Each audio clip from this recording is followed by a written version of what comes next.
ओम शांति।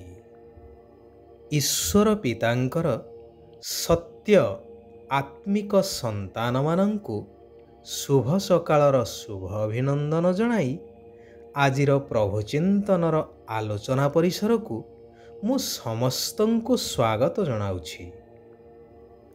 मनुष्य जीवनर शेष एवं श्रेष्ठ अवस्था हेउछि कर्मातीत अवस्था। वेद उपनिषेद शास्त्र पुराण आदि यार अनेक दृष्टांत देखा मिले। बहु किंवदंती मध्य यार मूक साक्षी। राजा जनक एपरि जड़े राजा थिले जे कि सुशासक सुज्ञानी धर्मपरायण सत्यनिष्ठ सर्वोपरि निर्मोही एवं तपस्वी थिले। गृहस्थी होई मध्य मुनि ऋषि तांको सम्मान प्रदान करुथिले, कारण संसार प्रति तांकर तिले मध्य मोह नथिला। सेथिपाई तांको मोहजित राजा बोली मध्य कहा जाए। से जानिथिले एई मोह अहंकार ही सकल दुखर कारण। वर्तमान समाज रे समस्ते एई कथा को पढ़ुछंती शुणुछंती मध्य आग्रहर सहकारे, परंतु एई सामान्य कथा को बुझी निज जीवन रे धारण करिबा पाई तांको पाखरे शक्ति नाही। सेथिपाई प्रति मुहूर्त रे परस्पर को दुख देई चलीछंती। दिन को दिन दुनिया आहुरी पतित भ्रष्ट निम्नगामी होई चलीछि। मु सर्वस्व दुनिया रे समस्ते मु राक्षसर कबलित। निराकार शिव पिता कहउछंती, मधुर आत्मिक संतानगण एई पुरुणा देह एवं देहर संबंधी जेउ माने कि परस्पर दुखदायी अटंती सेमानंकु भूली एकमात्र विदेही निराकार ईश्वर पितांको मने पकेई चाल। तांकर श्रीमत अनुसारे चाल। मनमत परमत शास्त्रमत गुरुमत आदि रे द्वापर जुगरु चली आसीछ एवं ताहार फल आज समस्त विश्ववासी भोग करुछंती। ए विषय रे आलोचना करिवार मध्य आवश्यकता नहीं, कारण समस्ते यार अनुभवी। तेणु वर्तमान एही सबु मत छाड़ी गीतार महावाक्य अनुसारे सर्वधर्मं परित्यज्य मामेकं शरणं व्रज एही महाउक्तिटी को खाली पढ़ी देई रखिदेले हेब नाही। एहाकु बुझिबा दरकार एवं कार्य आनिबा दरकार। परंतु एही कथा को हालुका भावरे समस्ते नहीं जाउछंती, जेहेतु शास्त्र रे मध्य समस्तंकु सुहाइला भली उक्तिटिए लेखा जाइछि कि बुझु न बुझु पढ़ गीता। ए कथार तात्पर्य सुधी जने विचार करिवे यह केते दूर जुक्ति संगत। विद्यार्थीटीए विद्या को न बुझी खाली पढ़ी चली रे तार जहा अवस्था होई थाए, वर्तमान सारा संसार मध्य सही भली अवस्था। पोथी पढ़ते पढ़ते धोती मरम न जाने कोई। तेणु कौनसी कथावस्तुर वास्तविकता को उपलब्धि करी जीवन रे उपयोग करिबा एहा ही बुद्धिमानर परिचय। सृष्टि वर्तमान एक विराट घड़ी संधि मुहूर्त देई गति करुछि, जेहेतु एहा हेउछि कलिजुगर अंतिम चरण। समस्तंकु एई देहर दुनिया को छाड़ी विदेही घर अर्थात आत्मिक घर परमधाम बा शांतिधाम ब्रह्मलोक को जीवार अछि। ନିରାକାର ପରମାତ୍ମା ପିତା ଆସିଛନ୍ତି ସମସ୍ତଙ୍କୁ ଆତ୍ମଜ୍ଞାନ ଦ୍ୱାରା କର୍ମାତୀତ ଅବସ୍ଥା କରାଇ ନିଜ ସାଥିରେ ମୂଳ ଆତ୍ମିକ ଘରକୁ ନେଇଯିବା ପାଇଁ।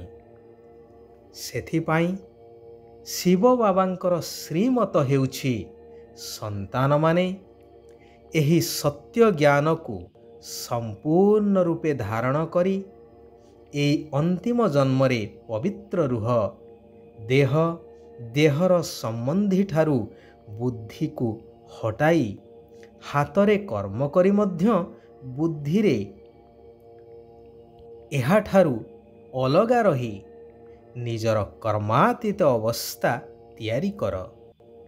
ତେବେ ଜନ୍ମ ଜନ୍ମାନ୍ତରର ବିକର୍ମ ପାପ ଆଦି ଭସ୍ମ ଯାଇ ତୁମେ ଶିବ ବାବାଙ୍କ ସହିତ ବ୍ରହ୍ମଲୋକ ଘରକୁ ଫେରି ଯାଇପାରିବ। ଯଦି କର୍ମାତୀତ ନ ହେଲ ତେବେ ମଝିରେ ରହି ଦଣ୍ଡ ଭୋଗ କରିବାକୁ ପଡ଼ିବ। ବିନାଶ ସମୟରେ କେତେକ ଆତ୍ମା ଯେଉଁମାନେ କର୍ମାତୀତକୁ ପ୍ରାପ୍ତ କରିନଥାନ୍ତି ସେମାନେ ଶରୀର ଛାଡ଼ି ଏହିଠାରେ ହିଁ ଘୁରି ବୁଲିଥାନ୍ତି। ସାଥିରେ ଯିବା ବଦଳରେ ଏହିଠାରେ ହିଁ ପ୍ରଥମେ ଦଣ୍ଡ ଭୋଗି ହିସାବ କିତାବ ଚୁକ୍ତ କରିଥାନ୍ତି।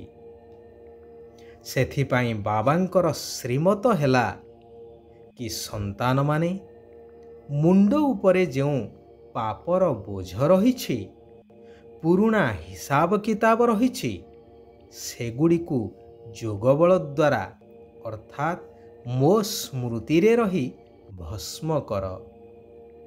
ତେବେ ଖୁସି ଖୁସିରେ ମୋ ସହିତ ଘରକୁ ଯାଇପାରିବ ଏବଂ ଭବିଷ୍ୟ ସତ୍ୟଯୁଗୀ ସ୍ୱର୍ଗ ଦୁନିଆରେ ଉଚ୍ଚ ପଦର ଅଧିକାର ପ୍ରାପ୍ତ କରିପାରିବ। ମୁଖ୍ୟ କଥା ହେଉଛି ବୁଦ୍ଧିରୁ ସମ୍ପୂର୍ଣ୍ଣ ରୂପେ ଭଗବାନ ସର୍ବବ୍ୟାପୀ ଏହି ମିଥ୍ୟା ଏବଂ ଗ୍ଲାନି କଥାକୁ ବାହାର କରିଦିଅ। ଯେଉଁମାନେ ବୁଦ୍ଧିମାନ ସେମାନେ ଏହି କଥାକୁ ବିଶ୍ଳେଷଣ କଲେ ଭଲ ଭାବରେ ଅନୁଭବ କରିପାରିବେ କି ପ୍ରକୃତରେ ଆମେମାନେ ଅନ୍ଧକାରରେ ଅଛୁ, କାରଣ ସର୍ବବ୍ୟାପୀର ଜ୍ଞାନ ଦ୍ୱାରା ସବୁକିଛି ଭୁଲ ବା ମିଛ ପ୍ରମାଣିତ ହୋଇଯାଉଛି। ଚାହେ ପୂଜାପାଠ ହେଉ, ତୀର୍ଥବ୍ରତ କୁହ, ଦାନ ଧର୍ମ ହେଉ ବା ଅବତାର କଥା ଯାହା ବି ହେଉ। ଯଦି ସର୍ବବ୍ୟାପୀ ପୁଣି ଯଦା ଯଦା ହି ଧର୍ମସ୍ୟ ଗ୍ଲାନିର୍ଭବତି ଭାରତ କ'ଣ ପାଇଁ ରଚିତ ହୋଇଛି? ଏହିପରି ଅନେକ ଅସମାହିତ ପ୍ରଶ୍ନ ମନରେ ଉଙ୍କି ମାରିବେ। ତେବେ ବର୍ତ୍ତମାନ ସମୟ ଅତିକ୍ରାନ୍ତ। ସମୟ ଆସିଛି ବାସ୍ତବତାକୁ ଉପଲବ୍ଧି କରିବାର। ତେବେ ଯାଇ ଭବିଷ୍ୟ ନୂତନ ଜୀବନମୁକ୍ତ ରାଜ୍ୟରେ ଜୀବନମୁକ୍ତ ପଦକୁ ପ୍ରାପ୍ତ କରିପାରିବ। ଏହି ଜ୍ଞାନ ମାର୍ଗରେ ପ୍ରଜାପିତା ବ୍ରହ୍ମା ବାବା ଏବଂ ଜଗଦମ୍ବା ଅର୍ଥାତ୍ ମାତା ପିତାଙ୍କୁ ଅନୁକରଣ କରିବା ଆବଶ୍ୟକ, ଯେଉଁମାନେ କି ସମ୍ପୂର୍ଣ୍ଣତାକୁ ପ୍ରାପ୍ତ କରି ପ୍ରଥମ ନମ୍ବର ପଦକୁ ହାସଲ କରିପାରିଛନ୍ତି। ଏକ ବିଦେହୀ ନିରାକାର ବାବାଙ୍କ ସହିତ ସତ୍ୟ ପ୍ରୀତି ରଖିବାକୁ ହେବ। ଦୟାଶୀଳ ହୋଇ ଅଜ୍ଞାନ ଅନ୍ଧକାରରେ ସମସ୍ତଙ୍କର ଲାଠି ସଦୃଶ ହେବାକୁ ପଡ଼ିବ। ଶ୍ରୀମତ ଆଧାରରେ ନିଜକୁ ପାପଠାରୁ ବଞ୍ଚାଇ ଅନ୍ୟମାନଙ୍କୁ ମଧ୍ୟ ପାପଠାରୁ ବଞ୍ଚାଇବାକୁ ହେବ। ବାବା କହୁଛନ୍ତି, ମାୟା ବା ପ୍ରକୃତିର ଭିନ୍ନ ଭିନ୍ନ କାର୍ଟୁନ ଶୋକୁ ସାକ୍ଷୀ ହେଇ ଦେଖୁଥିବା ସନ୍ତୋଷୀ ଆତ୍ମା ହୁଅ, କାରଣ ଏହି ପୁରୁଷୋତ୍ତମ ସଙ୍ଗମ ଯୁଗର ବିଶେଷ ଦାନ ହେଉଛି ସନ୍ତୁଷ୍ଟତା। ଏହି ସୃଷ୍ଟି ନାଟକରେ ପ୍ରତ୍ୟେକ ନିଜ ନିଜର ଅଭିନୟ କରୁଛନ୍ତି, ତେଣୁ ଏଥିରେ ଆଶ୍ଚର୍ଯ୍ୟ ହେବା ବା ଚିନ୍ତିତ ହେବା ବା ଦୁଃଖିତ ହେବାର ନାହିଁ। ଯେକୌଣସି ପ୍ରକାରର ତ୍ରୁଟିଠାରୁ ଊର୍ଦ୍ଧ୍ୱରେ ରହିବା ହିଁ ସମ୍ପୂର୍ଣ୍ଣତାକୁ ପ୍ରାପ୍ତ କରିବା ବା ସମ୍ପୂର୍ଣ୍ଣ ହେବା। ଆଚ୍ଛା, ଆଜି ପାଇଁ ଏଇଠାରେ ବିରାମ ନେବା। ଓମ୍ ଶାନ୍ତି, ଓମ୍ ଶାନ୍ତି, ଓମ୍ ଶାନ୍ତି।